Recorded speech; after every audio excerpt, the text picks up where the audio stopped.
Good evening. This is CTV News for Thursday, October 29th. I'm Byron Scott. And I'm Patricia Vallone. Thank you for joining us tonight.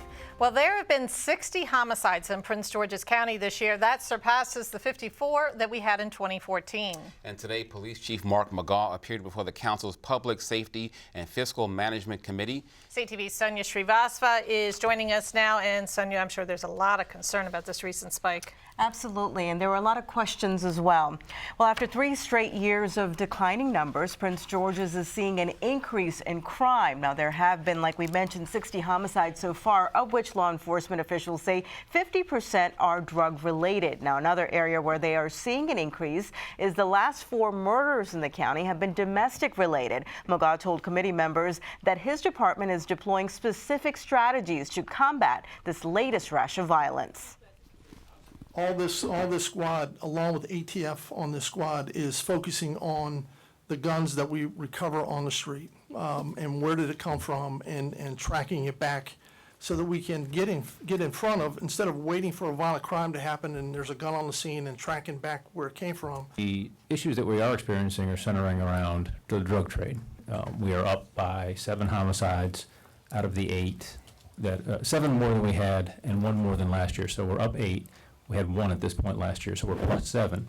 And if you go back to that graph of the number of homicides we've had, we're at 60, last year at 54, so that accounts for the overage by itself. The last 4 that we've had in the county are unfortunately the result of a domestic situation. And so one of the things that we have a takeaway as part of our conversation, I wouldn't say even the start, it's a continuing conversation, is how we can do better with respect to those interpersonal relationships that seem to be driving at least some of the increase that we have today. While we are seeing a slight uptick, it's by no means not manageable, and it's by no means out of proportion. Again, going back to the one that illustrates just a few years ago we were in the 90s, and now we're consistently in the high 50s and low 60s. Now, we should mention that Tanya Wilkerson, a recent victim of domestic violence, was a county employee. The chief also mentioned that crime numbers are up in metro areas throughout the country. And we should also mention that violent crime is down by 10%.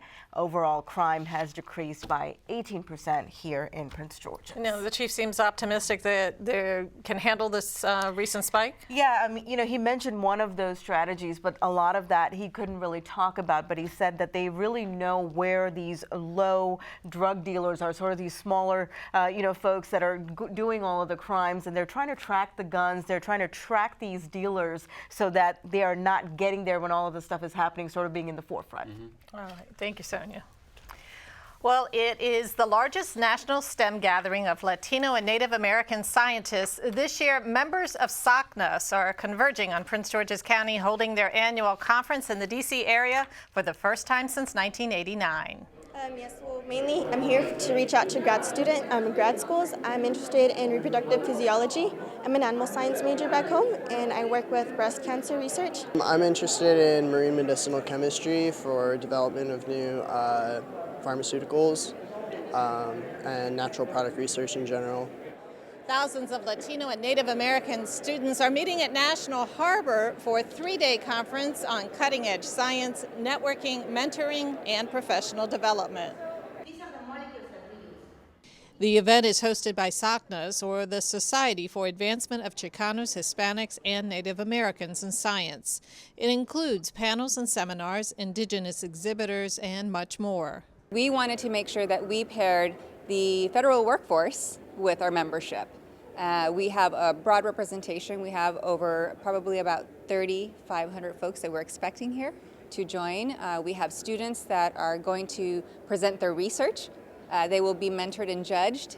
We have over 100 professional development sessions for our participants, as well as scientific symposia, and a lot of networking going on. Maria Elena Zavala is of Mexican and Tarascan descent. She's both a board member and presenter for this year's conference. The reality is that faculty help students navigate the academy, and they also help them navigate their profession, and so that's part of it. So you become a mentor as well as... mentor, yes. The SACNAS conference ends on Saturday.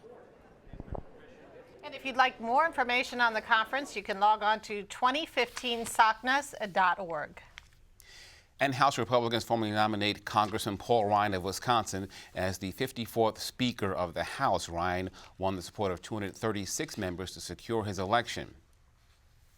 Paul D. Ryan of the state of Wisconsin, having received a majority of the votes cast, is duly elected as Speaker of the House. We're not solving problems. We're adding to them. And I am not interested in laying blame. We are not settling scores. We are wiping the slate clean. The 45-year-old is the youngest to have this job since 1869 and is the first to be placed in the position in the middle of a congressional term since 1989. Ryan replaces John Boehner following a revolt by conservative lawmakers who forced his retirement. And the principal at a prestigious school in Greenbelt is removed from his job after several parents claim a teacher was spanking students. Nasser Abi of Dora Kennedy French Immersion School accused of not taking action after he learned of the allegations. School officials say an acting principal is in place pending the outcome of that investigation. And you're watching CTV News. I'm Byron Scott. And I'm Patricia Vallone.